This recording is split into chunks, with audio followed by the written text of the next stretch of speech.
안녕하십니까? 예, 만나서 반갑습니다.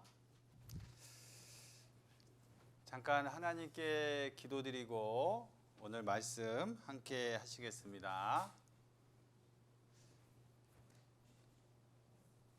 우리를 사랑하시는 거룩하시고 자비하신 살아계신 하나님 감사합니다. 하나님 알지 못하고 죄 가운데 살고 있을 때 하나님께서 먼저 저희를 사랑하셔서 복음의 말씀 앞으로 인도해 주시고 예수 그리스도를 통해서 영원한 죄의 용서함을 마음에 믿게 하여 주셨습니다. 구원받은 이후에도 주님이 머리로 계신 이 거룩한 교회 가운데 이렇게 함께 할 수 있는 은혜 베풀어 주심을 감사합니다. 우리의 남은 삶이 하나님 보시기에 기쁘신 삶이 될 수 있도록 도와주시고 하나님께서 저희에게 부탁하신 복음 전하는 일과 또 농인분들, 우리 형제자매님들 함께 서로 사랑하는 일에 마음을 다해서 할 수 있도록 도와주시길 기도합니다. 코로나 때문에 많은 어려움이 있습니다. 우리 교회를 지켜주시고 또 우리 형제자매님들 코로나로부터 안전하게 지켜주시며 또 필요한 것들 하나님께서 채워주실 줄 믿습니다. 도와주시고 인도하여 주시옵소서. 오늘 주일 이렇게 함께 모였습니다. 하나님의 말씀을 잘 이해할 수 있도록 도와주시고 또 배운 바 말씀을 살아가는데 순종하면서 살 수 있도록 도와주시길 기도합니다. 또 통역하시는 자매님들, 자매님 그 손 위에 함께 하셔서 수화를 잘 알 수 있도록 도와주시옵소서. 시작하는 시간부터 마치는 시간까지 오직 하나님께서만 함께하여 주시고 인도하여 주시기를 간절히 원합니다. 언제나 우리를 사랑하시는 예수 그리스도의 이름으로 기도하였습니다. 아멘. 자, 날씨가 많이 덥습니다. 맞죠? 예, 건강 조심하시고 오늘 함께 생각해 볼 말씀 주제는요, 이렇게 적어봤습니다. 협력과 고난이라고 이렇게 주제를 정해봤는데요. 먼저 말씀을 한번 찾아보시겠습니다. 성경 이제 있으신 분들은 성경을 한번 찾아보시고요. 성경 없으신 분들은 화면을 보시면 되겠습니다. 빌립보서 1장 27절 말씀입니다. 빌립보서 1장 27절 말씀 그리고 1장 29절 말씀인데요. 먼저는 한번 화면을 한번 봐주십시오. 성경 찾으실 수 있는 분은 찾으시고 한번 읽어보십시오. 그리고 설명을 좀 드리겠습니다.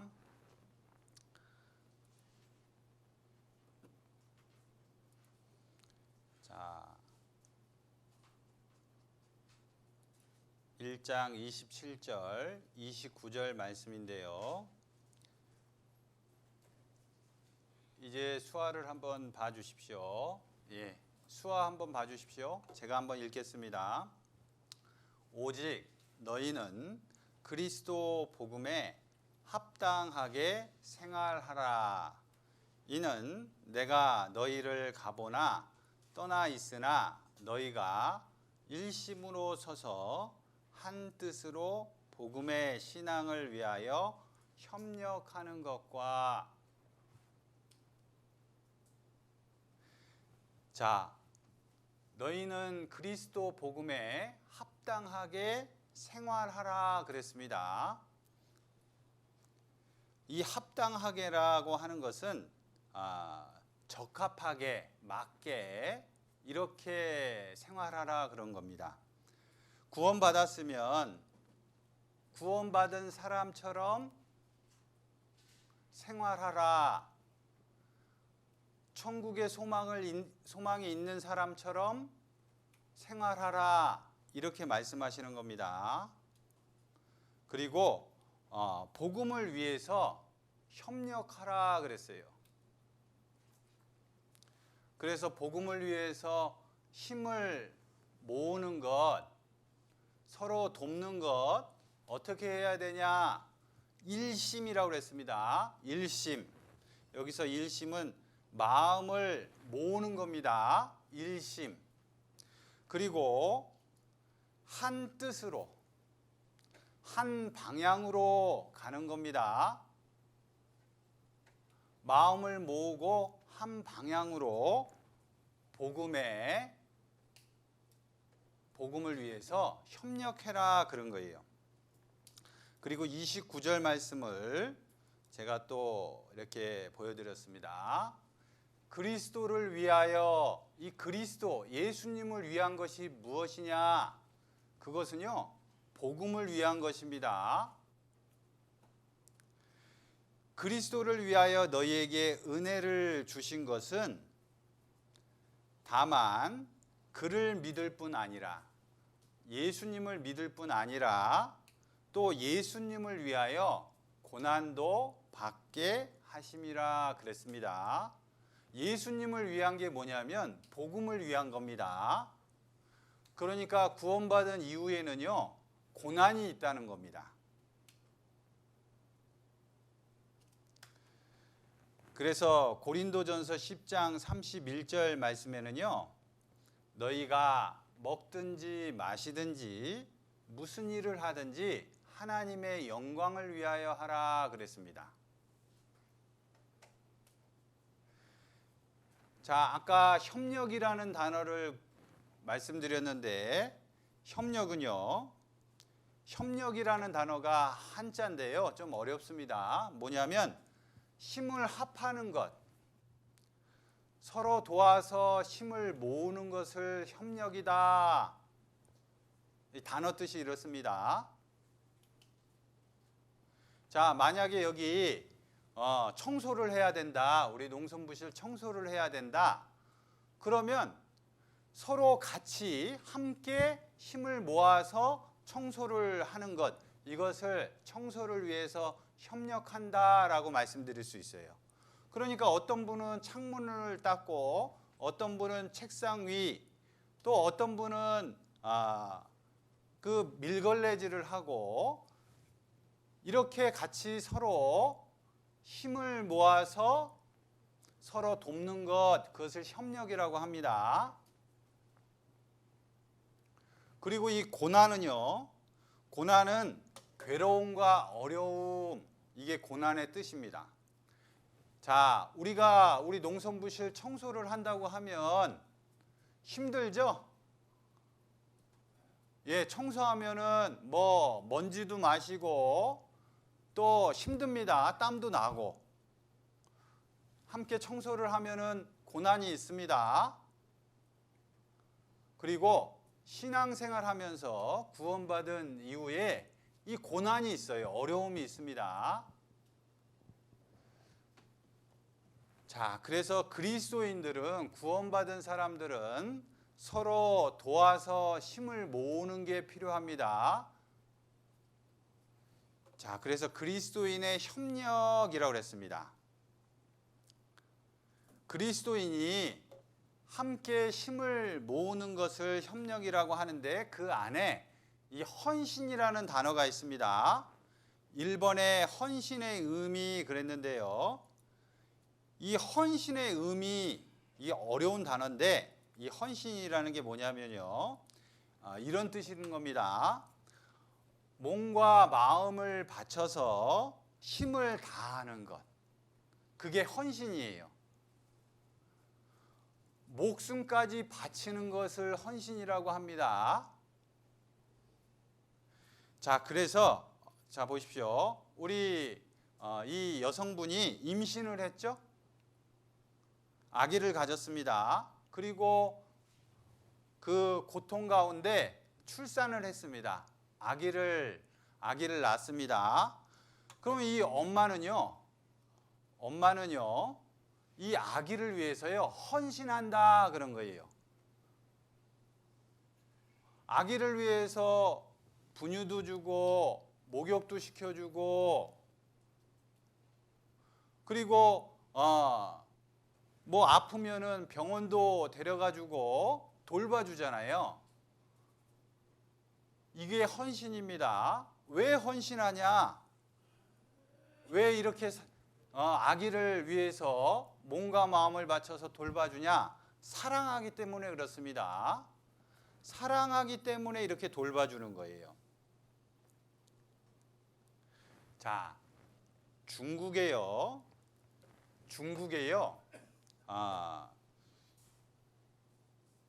이 2살 때 이 아들을 잊어버렸습니다. 이 나쁜 사람들이요, 이 2살 된 그 아들을 유괴했어요. 그래서 아들을 잊어버렸습니다. 그런데 이 아빠가요, 24년 동안 중국 전역을 돌아다니면서 오토바이를 타고 뒤에다가 아기 사진을 붙여가지고 24년 동안 아기를 찾으러 다녔어요. 2살 때 다른 사람이 데리고 간 그 아들을 찾기 위해서. 그래서 그 거리가 얼마냐면요, 아들을 찾기 위해서 오토바이를 타고 다닌 거리가 50만 킬로미터예요. 50만 킬로미터. 제가 인천에서 왔잖아요. 인천에서 광주까지의 거리가 약 300km 정도 됩니다. 네, 그래서 차로 다니면 여기서 인천까지 가면 한 3시간 반 정도 걸려요. 300km. 이 50만 킬로미터는 어느 정도냐? 광주에서 인천까지요, 왔다 갔다 그것을 몇 번 해야 되냐? 833번 정도 해야 돼요. 광주에서 인천까지 왔다 갔다 833번 정도 해야 50만 킬로미터가 되는 거예요. 24년 동안. 그리고 오토바이를요 10대나 바꿨어요. 왜 이 아버지가 이 아들, 2살 때 잊어버린 아들을 찾기 위해서 24년 동안 찾았을까요? 찾으러 돌아다녔을까요? 아들이니까, 사랑하니까 그런 겁니다. 이게 헌신이에요. 몸과 마음을 바쳐서 아들을 위해서 찾아가는 모습 있잖아요. 그래서 이 내용을 영화로도 만들었대요, 중국에서는. 자, 이거 한번 보시죠. 누군가에게 납치당한 아들을 찾기 위해 24년 동안 중국 전역을 헤맨 아버지가 마침내 아들과 재회했습니다. 그동안 50만 킬로미터를 돌아다닌 아버지는 20대 청년이 된 아들을 품에 안았고 당시 납치범들은 붙잡혔습니다. 베이징 송호 특파원의 보도입니다. 在这家生别管，这慢慢能害的，找不到的。 유괴된 아들을 찾기 위해 나선 아버지의 모습을 그린 영화 잃어버린 아이들. 15年，只有在路上，我才感觉我是一个父亲。 이 영화는 지난 1997년 집 앞에서 2살 배기 아들을 납치당한 궈강탕 씨의 실화로 만들어졌습니다. 궈 씨는 아들을 되찾기 위해 오토바이에 사진을 넣은 커다란 깃발을 꽂은 채 중국 전역을 헤맸습니다. 이동 거리만 무려 50만 킬로미터. 여러 차례 사고를 겪고 10번이나 오토바이를 폐차했지만 단 하루도 멈추지 않았습니다. 我就想我在外面找呢，可能孩子能找到。我要是在家里呢，就是人贩子，他不会给我送回来。 다른 실종 아동 가정까지 돕던 궈 씨에게 최근 아들의 단서를 찾았다는 소식이 전달됐고 DNA 확인을 거쳐 24년 만에 장성한 아들을 다시 품에 안았습니다. 克服与长大后差别较大的障碍，突破技术壁垒，运用最新比对查找手段。 자, 2살 때 잊어버린 아들을 24년 만에 아버지가요 찾았습니다. 사랑하니까 그 힘든 시간을, 어려움을 겪고 중국 전역을 다닌 거예요. 그리고 찾았어요. 자, 왜 우리 구원받은 그리스도인이 헌신이라는 것을 해야 되냐? 자, 여기 보십시오. 헌신을 해야 되냐면요. 하나님이 우리를 사랑하셨기 때문에 그래요. 하나님이 우리를 먼저 사랑하셨기 때문에 그렇습니다. 우리가 하나님을 사랑한 것이 아니에요. 우리가 죄 짓고 이렇게 이 세상 가운데 살았잖아요. 하나님도 알지 못하고 그냥 살았습니다. 그런데요, 하나님께서 우리를 불러주셨어요. 불러주시고 복음의 말씀 앞에 인도해 주시고 말씀을 배우게 하셨습니다. 그리고 예수님의 사랑을 믿게 해 주셨습니다. 자, 요한일서 4장 10절 말씀에 보면요. 사랑은 여기 있으니 우리가 하나님을 사랑한 것이 아니요 오직 하나님이 우리를 사랑하사, 먼저 하나님이 우리를 사랑하셨다는 거예요.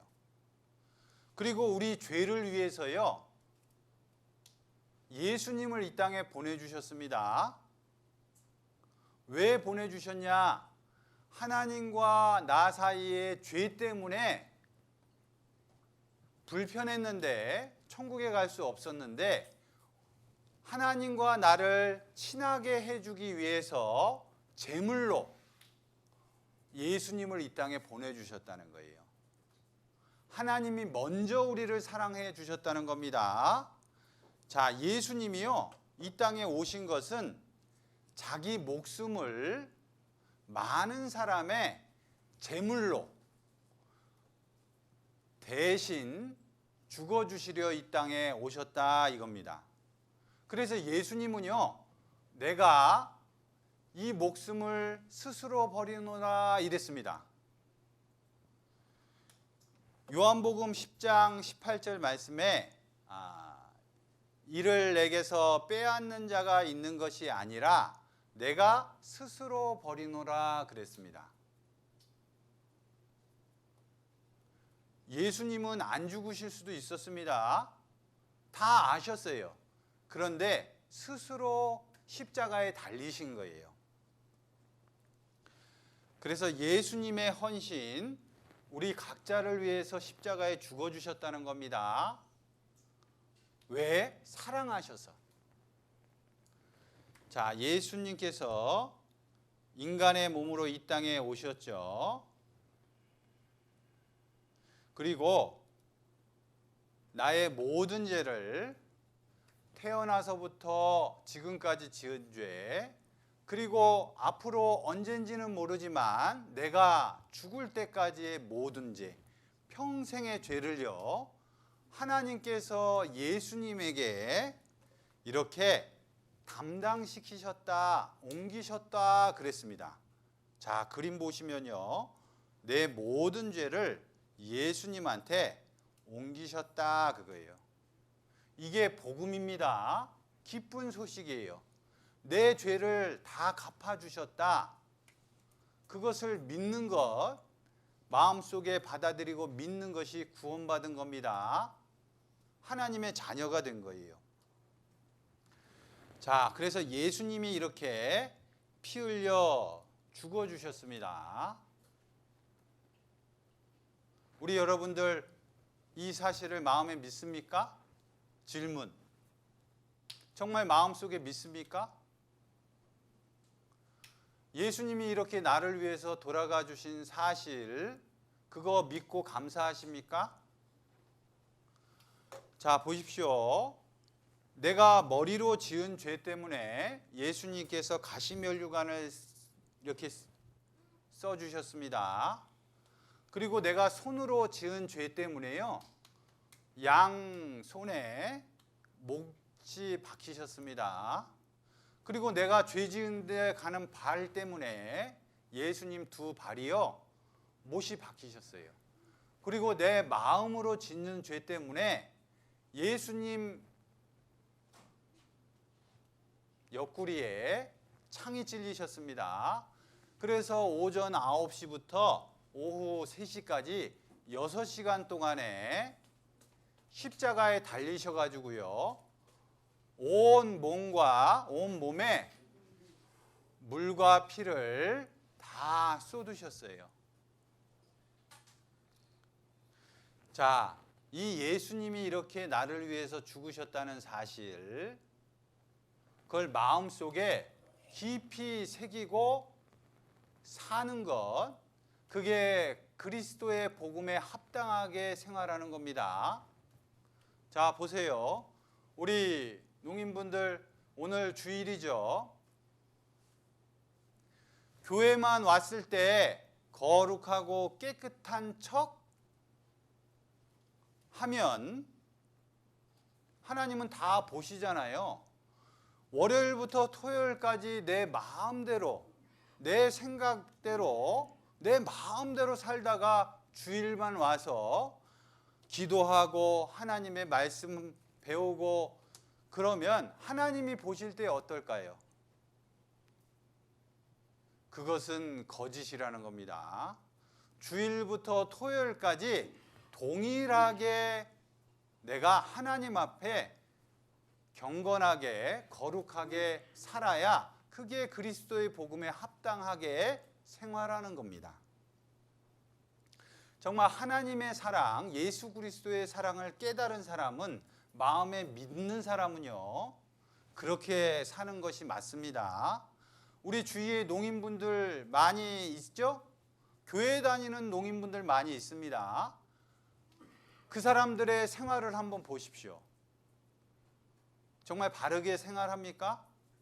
교회는 다닌다고 하는데 똑같이 교회 안 다닌 사람들하고 똑같이 죄짓고 똑같이 싸우고 똑같이 거짓말하고 구원 아닐 수 있습니다. 구원받은 것을 어떻게 우리가 알 수 있냐? 그 사람의 삶을 보고 알 수 있는 거예요.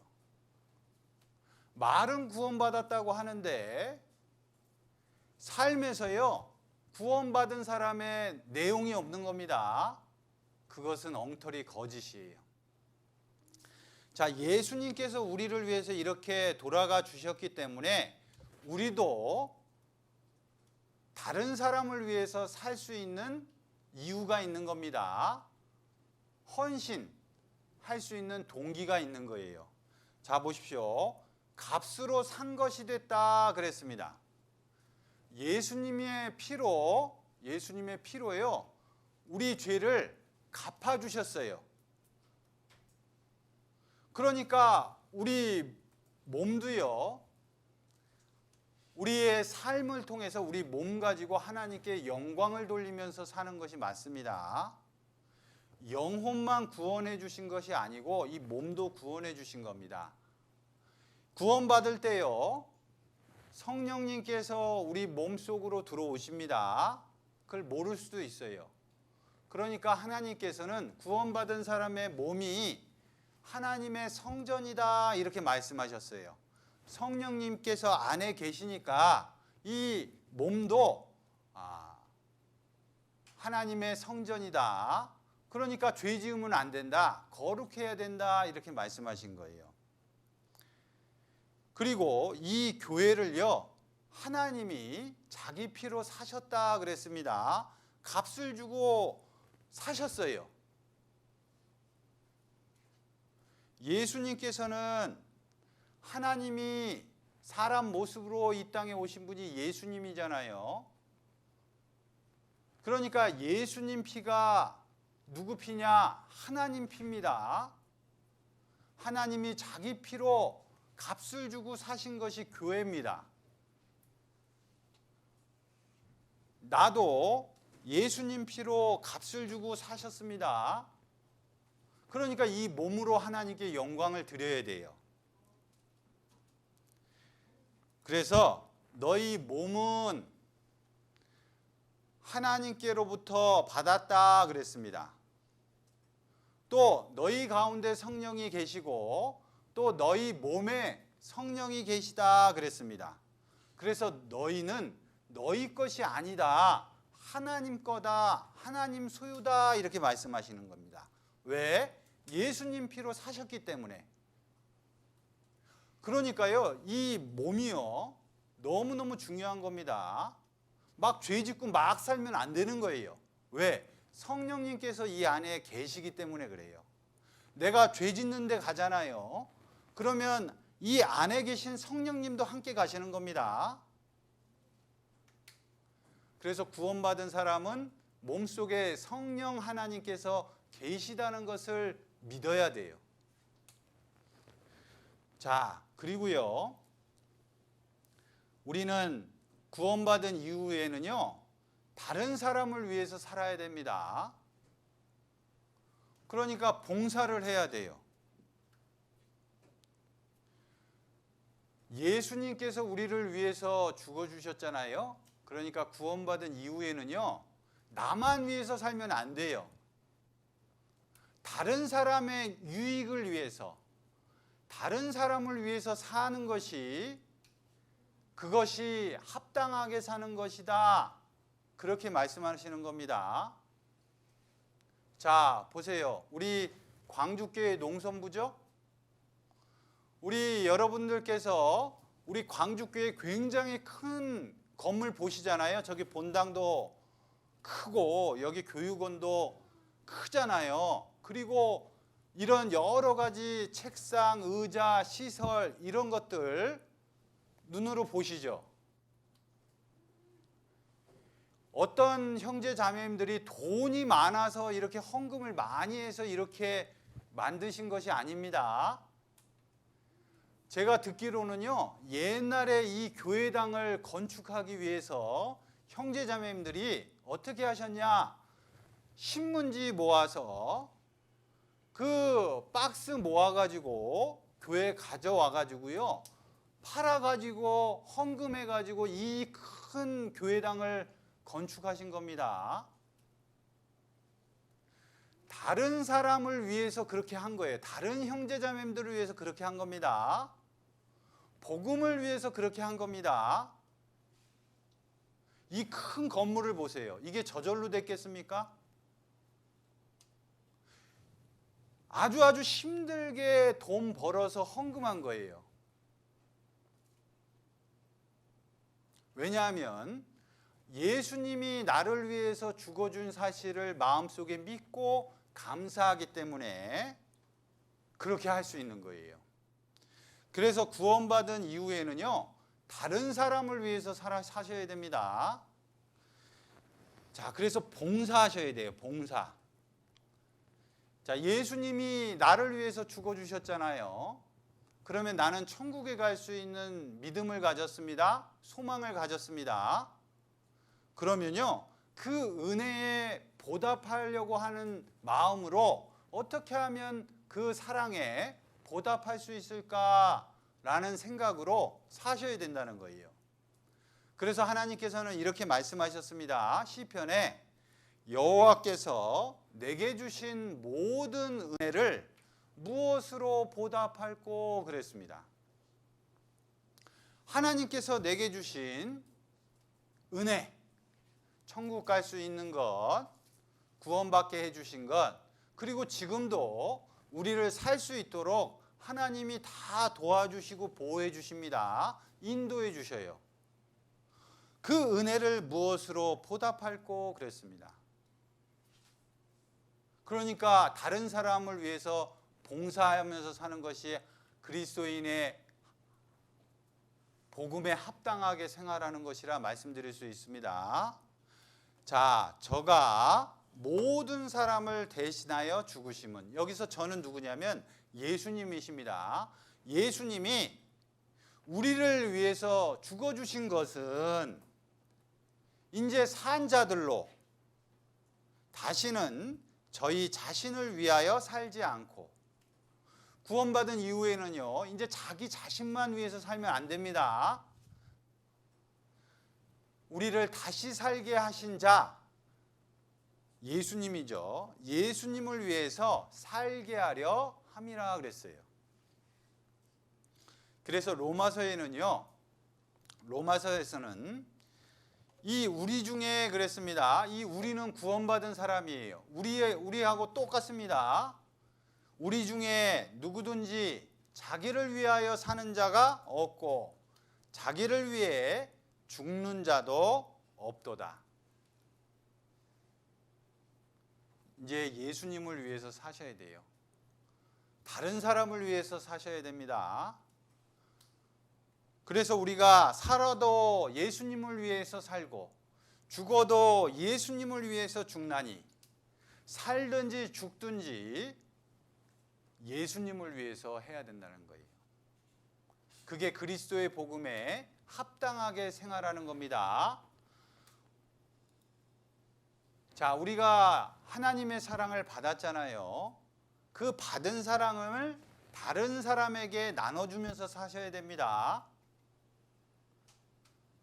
자, 그래서요, 우리에게는 하나님이 주시는 은사라는 것이 있어요. 은사, 이 어려운 한자 단어인데 선물이라는 뜻입니다.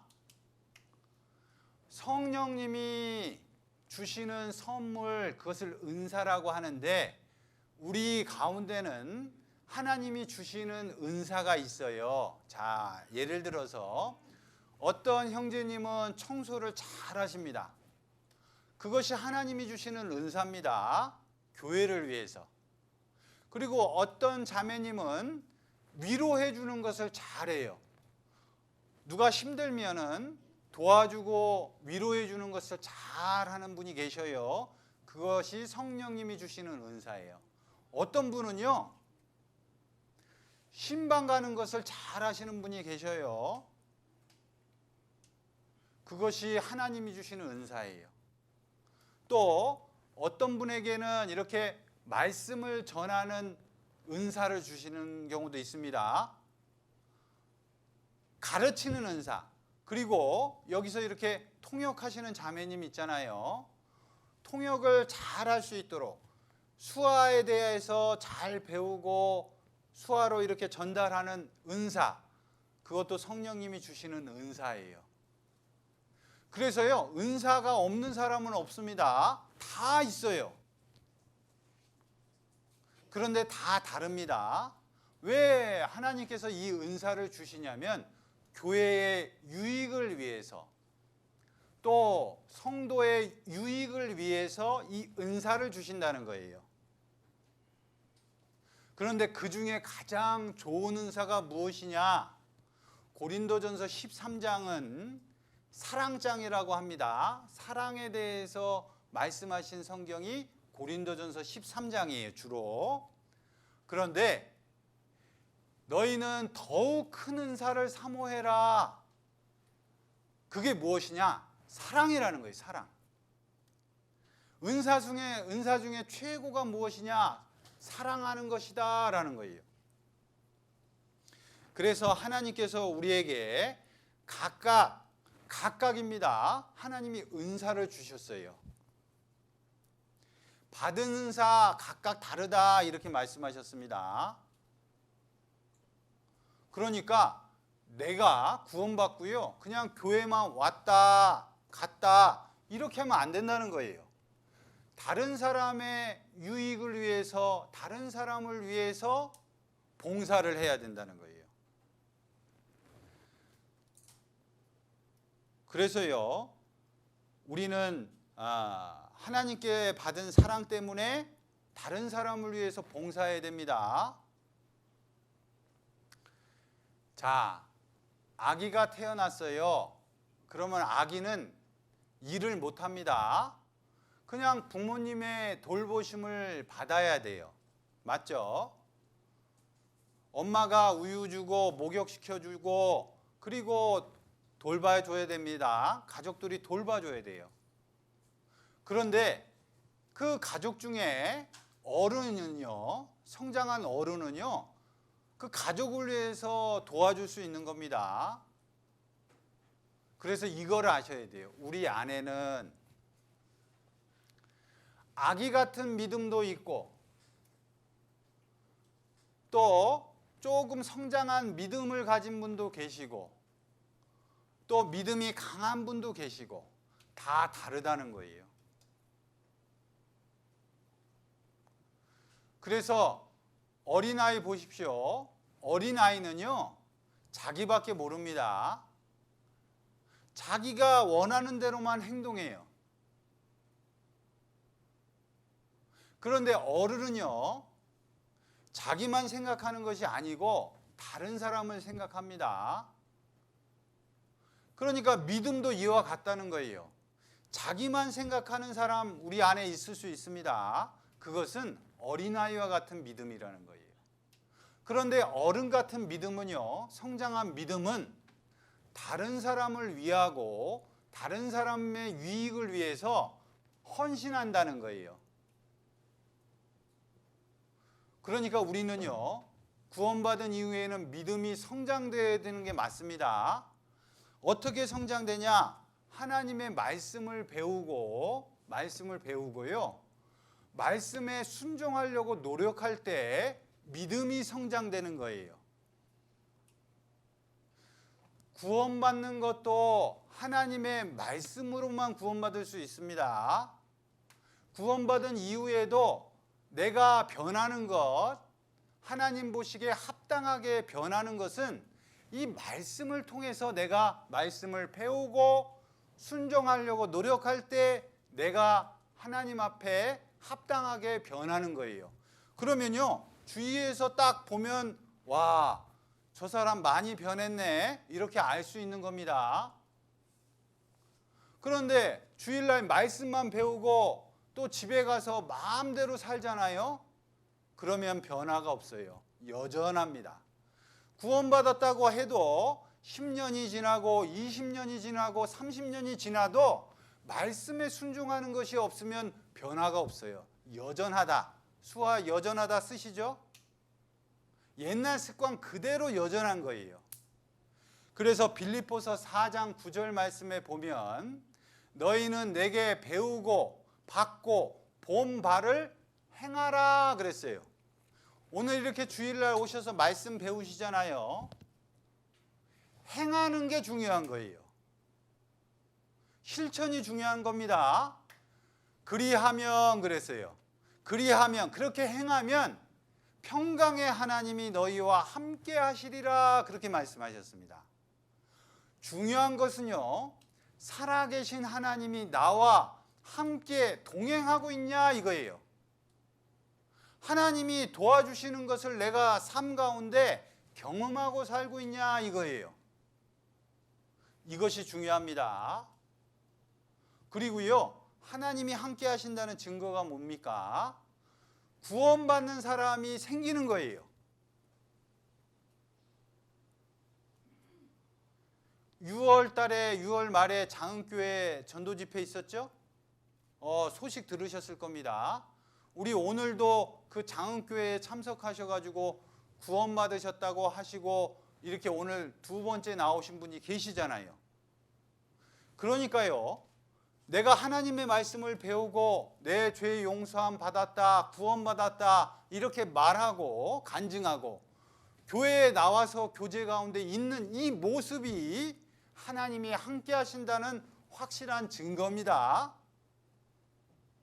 그리고 말씀을 통해서 우리 각자의 모습이 변하는 것, 그것이 하나님이 함께 하신다는 증거예요.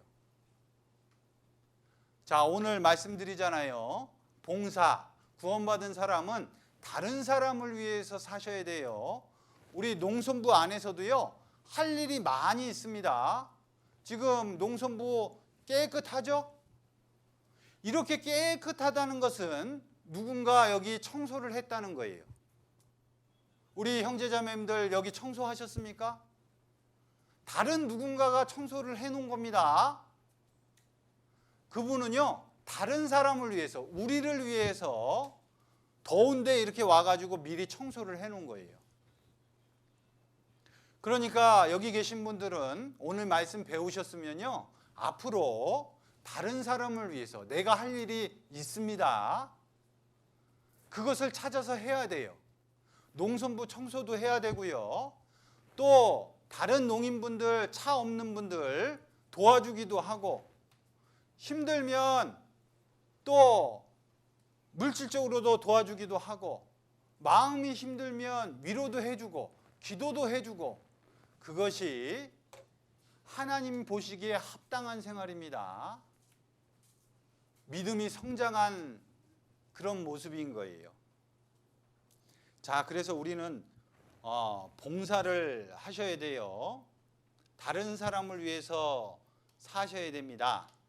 그리고요, 이 하나님이요, 쓰시겠다고 하면 예해야 돼요. 순종해야 돼요. 자, 생각해 보십시오.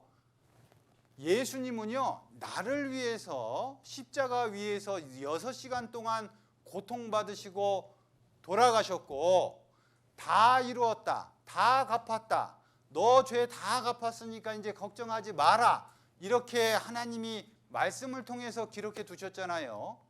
그러면 하나님께서 이 교회 가운데 역사하시는데 나에게 하나님이 원하시는 게 있다는 거예요. 내가 너를 지금 사용하겠다. 그러면 순종하는 것이 맞습니다. 말씀에 순종할 때 내 믿음이 성장합니다. 그리고 말씀에 순종할 때 하나님께서 복을 주셔요. 자, 그래서 이사야는요, 이렇게 이사야 성경에 이랬습니다. 하나님께서 이런 겁니다. 내가 누구를 보내며 누가 우리를 위하여 갈고, 누군가 보내야 되는데 누구를 보낼고 그랬습니다. 그러니까 이 이사야 선지자가요, 이랬습니다. 내가 가로되 내가 여기 있나이다, 나를 보내소서. 예를 들어서 우리 농인분들에게 우리 함께 누구 신방 좀 가시죠 부탁하면 시간도 되고 뭐 환경이 되면요, 함께 가겠습니다. 그게 순종하는 거예요. 하나님이 사용하시겠다는 겁니다. 그리고요, 이 봉사할 때 말씀에서 힘을 얻어서 봉사를 하셔야 돼요. 그냥 내 의지대로 하면요, 지쳐가지고 얼마 못합니다. 그리고 이 봉사를 하면요, 기쁨이 있습니다. 그리고 마음의 즐거움이 있어요. 예수님께서는 이렇게 말씀하셨어요. 뭐라고 말씀하셨냐? 주는 자가 받는 자보다 더 복이 있다 그러셨어요.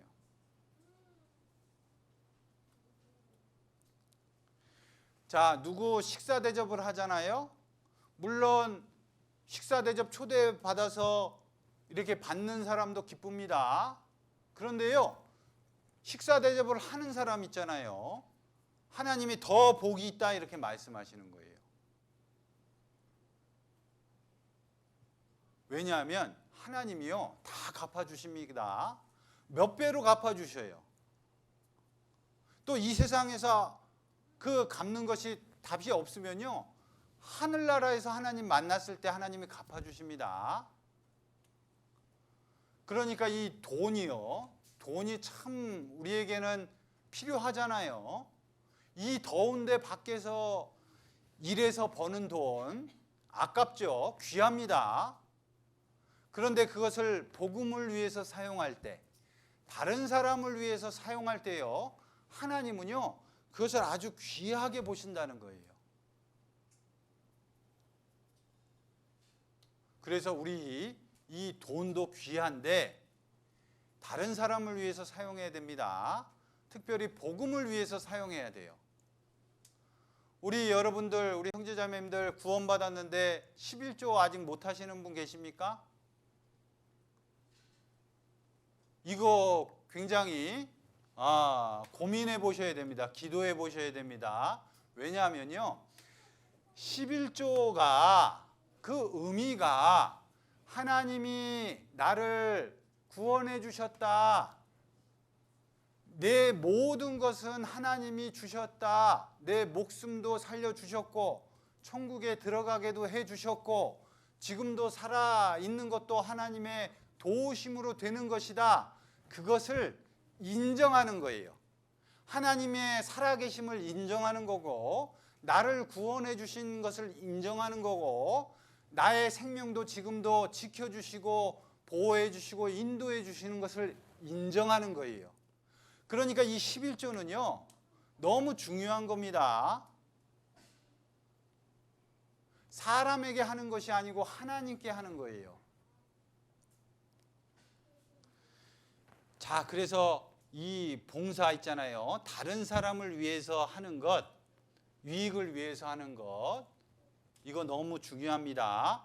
그래서요, 빌립보서에 보면 너희가 내 괴로움에 함께 참회하였으니 잘하였도다 그랬어요. 이 참회라는 것이 무엇이냐면요, 이 어려운 단어인데 함께 교제하다, 함께 하다, 함께 나누다라는 뜻이에요. 이렇게 함께 하는 거예요. 즐거운 것을 함께 하는 것도 교제하는 것이고 이 참여하는 것입니다. 그리고요, 특별히 더 어려울 때 함께 하는 것이 참여하는 것, 교제하는 것입니다. 함께 나누는 것, 함께 동참하는 것, 이것을 참여라고 하는 거예요. 자, 그래서요,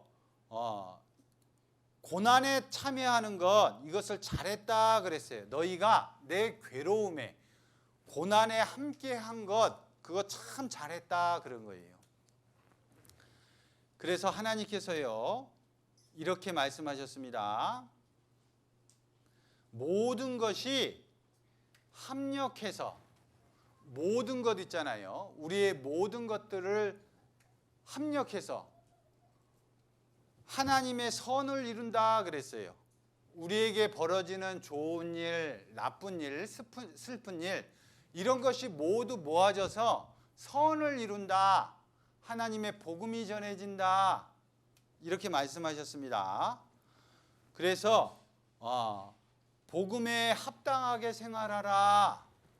그리스도인이면 그리스도인답게 생활하라. 어떻게? 협력해라 그런 거예요. 힘을 합쳐라 그런 겁니다. 자, 협력이라는 한자를 보면요, 협력이라는 뜻이 뭐냐면 이겁니다. 힘을 합해서 서로 돕는 것, 이것을 협력이라고 해요. 자, 그래서 이 한자가 협력이라는 한자가 이렇게 쓰는데요, 어렵습니다. 협력이라는 한자가 이렇게 쓰는데 이 협자가요 이렇게 씁니다. 협자가 십자가 모양 옆에 힘, 사람 힘 3개가 모인 것이 화합할 협자예요. 자, 여기 보시면, 자, 여기 십자가 모양 보이죠? 거기에 사람 셋이 이렇게 힘을 모으는 것, 그것을 화합할 협이다 그런 거예요. 그래서 하나님께서, 예수님께서 이렇게 말씀하셨습니다. 두세 사람이 내 이름으로 모인 곳에는 나도 그들 중에 있느니라 그랬어요. 2사람, 3사람, 예수 그리스도를 위해서 목숨을 바치는 2사람, 3사람이 모이면요, 나도 그들 중에 있느니라 그렇게 말씀하셨습니다. 자, 3사람이 모이면요, 환경이 바뀝니다. 자, 이 영상을 한번 보여드릴 건데요. 어떤 거냐면요, 서울에 아주 사람이 많이 다니는 거리 있잖아요. 거리에서요, 횡단보도에서 한 사람이 하늘에 아무것도 없는데 한 사람이 막 이렇게 쳐다봅니다. 하늘을 막 쳐다봐요. 그런데 주위에 지나가는 사람은요, 지나가는 사람들은 관심 없습니다. 그런데 2사람이, 아무것도 하늘에 없는데 2사람이 또 쳐다보는 거예요. 그래도 지나가는 사람들이 관심이 없어요. 그런데 3사람이 아무것도 없는 하늘을 이렇게 뭐가 있는 것처럼 바라보잖아요. 그러니까 사람들이요, 다 하늘을 이렇게 쳐다보는 겁니다. 자, 이 영상 한번 보여드릴게요.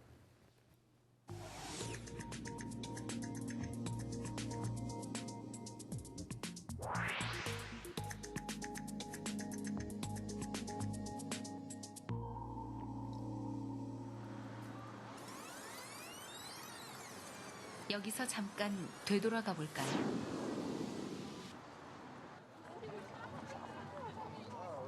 횡단보도에서 세 남자를 따라 덩달아 하늘을 올려다봤던 사람들. 하지만 거꾸로 돌려보면 이 속에서 상황을 움직이는 3의 법칙을 발견할 수 있습니다.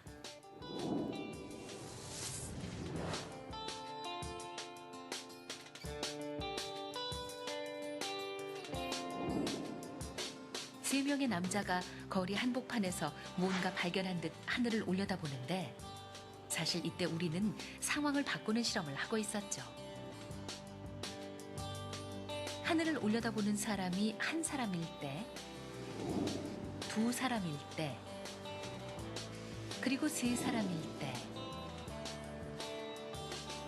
사람 수에 따라 상황이 어떻게 달라지는지 지켜보시기 바랍니다.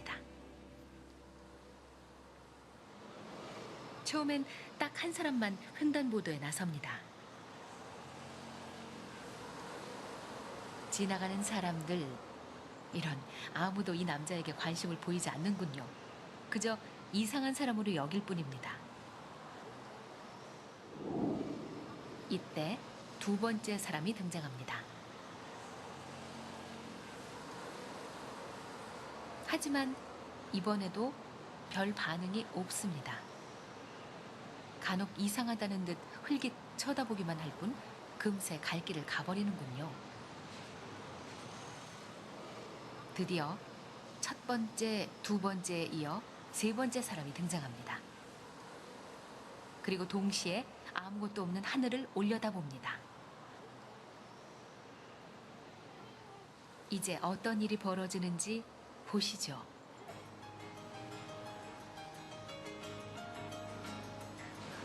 뭐가 보인다는 거야? 또 뭐가 보인다는 거야? 뭐가 보인다는 거야? 와, 놀랍습니다. 거리의 수많은 사람들이 발길을 멈추고 다 함께 하늘을 올려다봅니다. 이렇게 자, 보셨죠? 한 사람이 하늘 쳐다보고 이렇게 있을 땐 다른 사람들이 관심이 없었어요. 두 사람일 때도 하늘 쳐다보고 이렇게 있을 때 다 그냥 관심이 없었습니다. 근데 세 사람이 아무것도 없는 하늘을 쳐다보고 있을 때 사람들이 뭐가 보이냐고 이렇게 우르르 모여서 하늘 쳐다보잖아요. 맞죠?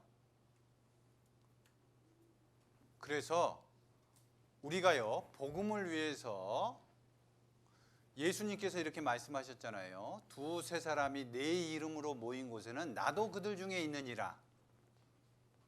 이 모이기를 힘써야 됩니다. 모여서 말씀 배우고 또 교제하고 이러면요, 서로 사랑을 나누면 복음이 전해집니다. 우리 각자는 너무나 약해요. 그런데 함께 할 때 하나님이 함께 하시고 힘이 강해집니다. 자, 제가 초대교회의 모습을 성경을 한번 읽어 드려 볼게요. 예수님 제자들의 당시에 이 초대교회가요, 이렇게 모였습니다. 사도행전에 보면, 수아 한번 봐주십시오. 사도행전에 보면요, 3장, 2장, 사도행전 2장 42절 말씀에 보면 제가 한번 읽어볼게요. 이 초대교회입니다. 예수님의 제자들이 그 당시에 그 교회를 이뤘어요. 저희가 사도의 가르침을 받아 이 말씀을 배운 겁니다. 서로 교제하며 말씀을 배우고 서로 교제했습니다. 떡을 떼며 또 기도하기를 전혀 힘쓰니라. 그러니까 이 교회를 통해서요, 구원받는 역사가 일어나는 겁니다. 46절 말씀 제가 한번 읽어볼게요. 날마다 마음을 같이하여 성전에 모이기를 힘쓰고 집에서 떡을 떼며 기쁨과 순전한 마음으로 음식을 먹고 하나님을 찬미하며 또 온 백성에게 칭송을 받으니 주께서 구원받는 사람을 날마다 더하게 하시니라. 자, 날마다 모였습니다. 그리고 말씀을 배웠어요. 그리고 교제했습니다. 그리고 기도하기를 전혀 힘썼어요. 그러니까요, 구원받지 않은 사람들에게도 칭찬을 받았습니다. 그렇게 하니까 주께서 날마다 구원받는 수를 더하셨어요. 그러니까 우리도요, 모이기를 힘써야 됩니다. 말씀 배우는 것을 중요하게 생각하셔야 돼요. 그리고 기도를 열심히 하셔야 돼요. 그러면 우리를 통해서 구원받지 못한 농인분들에게 복음이 전해집니다. 복음을 전할 수 있도록, 전도할 수 있도록 도와주세요 라고 하나님께 기도하셔야 돼요. 구원받지 못한 사람 나한테 연결시켜 주세요 이렇게 기도해야 됩니다. 자, 그래서요, 우리가 구원받은 이후에 봉사하고 또 모이기를 힘쓸 때요, 우리를 통해서 하나님께서 역사하신다는 겁니다. 그런데 이런 봉사나 복음 전하는 것은요, 어려움이 있다는 거예요. 고난이 있다는 겁니다. 그런데 구원받은 것은요, 구원받은 후에 고난도 받게 하십니다 그랬어요. 제가 한번 읽어볼게요. 빌립보서 1장 29절 말씀에 그리스도를 위하여 너희에게 은혜를 주신 것은 다만 그를 믿을 뿐 아니라 또한 그를 위하여 고난도 받게 하심이라. 구원 받는 것뿐만 아니고 구원 받은 후에는요, 예수님을 위해서, 복음을 위해서 고난도 받게 하십니다 그랬어요. 우리에게 고난이 있어요. 이 전도하는 거 어렵습니다. 그런데 하나님께서 함께 해 주신다고 약속해 주셨습니다. 그리고 고난이요, 내게 유익이다 그랬습니다. 고난받는 것이 내게 도움이 된다. 내가 주의 율례를 배우게 되었나이다. 어려움 속에서 하나님을 더욱 찾고 의지하게 됩니다. 그러니까요, 우리는 버려야 될 게 너무너무 많이 있어요. 옛날 습관들, 버릴 것이 너무 많이 있습니다. 그것을 어떻게 버리냐? 고난을 통해서 버리는 거예요. 어려움을 통해서 나의 나쁜 습관들, 죄, 이런 걸 버립니다. 고난이 있지만 그것은 잠깐이다 그러셨어요. 자, 보십시오. 잠시 우리가 고난을 받는다. 잠시 받는 환난에 경한 것이, 우리가 받는 고난은요, 잠깐입니다. 그리고 하나님께서는 가벼운 거다라고 말씀하셨어요. 나중에는요, 하나님께서 영원한 영광으로 상급으로 갚아주신다.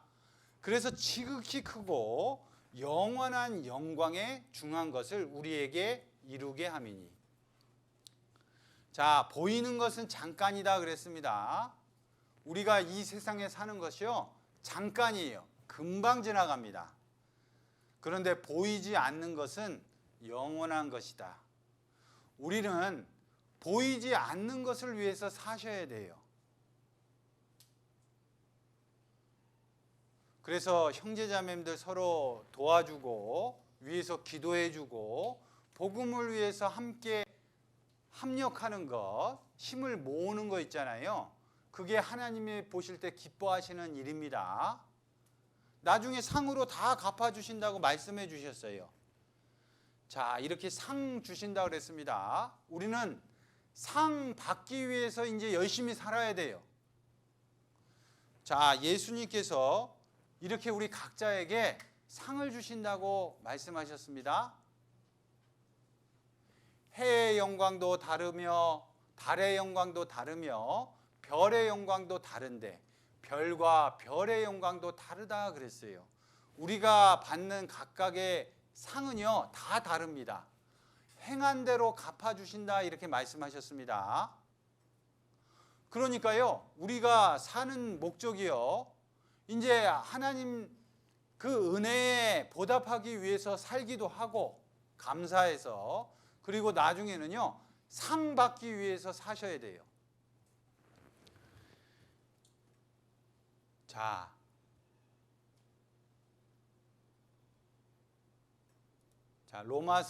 로마서에 이렇게 말씀하셨습니다. 우리가 알거니와 하나님을 사랑하는 자, 이게 구원받은 사람입니다. 그 뜻대로 부르심을 입은 자들에게는 구원받았으면 이 말씀이 내 말씀이 되어야 돼요. 모든 것이 합력하여 선을 이루느니라. 자, 이 합력이 흩어진 힘을 한 곳으로 모은다라는 뜻이 있습니다. 합력이라는 것이 한쪽으로 힘을 모으는 것. 우리가 무거운 물건 들을 때요, 같이 이렇게 모여서 하나, 둘, 셋 해가지고 힘을 합쳐가지고 무거운 거 이렇게 들잖아요. 그것이 합력하는 겁니다. 자, 제가 이 영상 한번 보여드릴게요. 서울에 지하철 있잖아요. 지하철, 이 전동차가 굉장히 무겁습니다.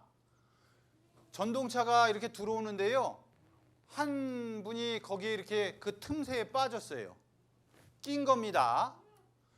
그런데 사람들이요, 그 무거운 전동차를요, 이 밀어가지고 그 사람을 건져냈어요. 그 전동차가요, 무려 33톤이나 된대요. 혼자는 안 됩니다. 그 사람이 빠졌는데, 거기에 주변에 있는 사람들이요, 하나, 둘, 셋, 구령에 맞춰서 이렇게 하니까요, 그 무거운 전동차가 움직이는 거예요. 그게 합력하는 겁니다. 자, 여기 한번 보세요.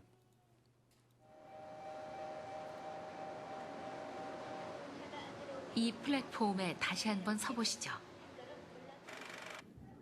2005년 10월 지하철 5호선 천호역 승강장. 열차가 플랫폼에 도착하는 순간 한 승객이 열차와 승강장 틈으로 떨어집니다.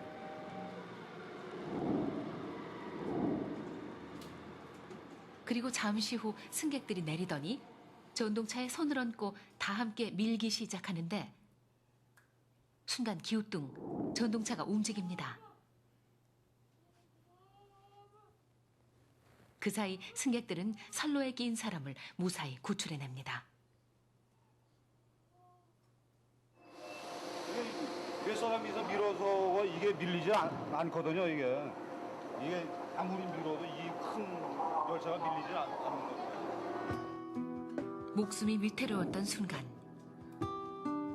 한 사람의 생명을 구할 수 있었던 힘은 무엇이었을까요? 그곳에 3의 법칙이 있었습니다. 어떤 한 안씨께서 이제 큰 소리로 지하철을 함께 밀어보자고 제안을 하셨는데 처음에는 이제 아무런 반응이 없었지만은 두 분, 세 분이서 같이 밀기 시작하시더라고요. 안타까움에 손을 얹은 처음 한 사람. 혹시나 하고 손을 보탠 또 한 사람. 자, 이 무거운 전동차가요, 사람들이 힘을 모으니까요, 이게 움직인 거예요. 그리고 사람을 건져냈습니다. 우리 형제자매님들, 우리 각자의 힘은 약합니다. 그런데 힘을 모으면요, 하나님이 도와주시면 다른 사람을 구원해낼 수 있어요. 자, 오늘 말씀 이 말씀이었잖아요. 처음 그리스도 복음에 합당하게 생활하라 그러셨습니다. 복음에 합당하게 생활하는 것이 뭐냐? 한 마음으로, 한 뜻으로, 마음을 모아서 한 방향으로 협력하는 것, 힘을 모으는 것. 그것이 그리스도 복음에 합당하게 생활하는 거예요. 그리고 내가 구원받았으면 이제 다른 사람을 위해서 사셔야 됩니다. 봉사하셔야 돼요. 봉사. 왜? 하나님이 주신 그 은혜를 어떻게 보답할까?